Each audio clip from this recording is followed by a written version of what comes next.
Саламатсыздар, академиялық кескіндеме онлайн курсы. Онлайн курсының бірінші модуль тақырыбы геометриялық денелерден құралған натюрморт Гризаль техникасында. Онлайн курс өткізуші Отар Милс Тасқалиұлы. Бірінші практикалық сабақтың тақырыбы геометриялық денелерден құралған натюрморт орындау Гризаль техникасында.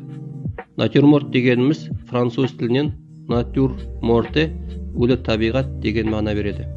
Белгілі бір жансыз заттардан құралған кескіндеме жанры.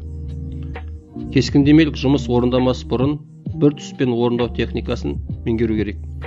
Сол мақсатта Гризаль техникасында жұмыс жасаймыз. Гризаль деп бір түспен орындалатын жұмыс айтамыз. Гризаль француз тілінен гриз сұр, бір түсті рен деген мағына береді. Осы техникада жұмыс жасаудың мақсаты қойылымдағы денелердің рендік қатынасын дұрыс анықтауға көмектеседі. Бұл техникада жұмыс орындау арқылы рендерді дұрыс анықтауға, қылқалам мен гуашь ұйымы жұмыс жасауды меңгеру дағдысын қалыптасады.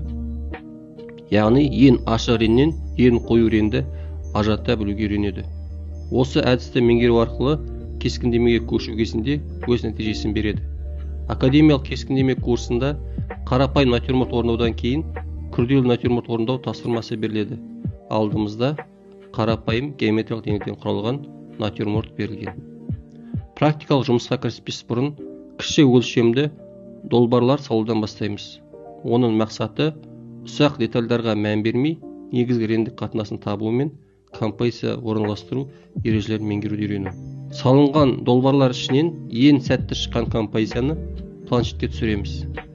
Планшетке жұмыс орындау үшін бізге қажетті құралдар: планшет, көлем 60-40, гуашь бояуы, қылқалам және палитра мен су құюға арналған ыдыс.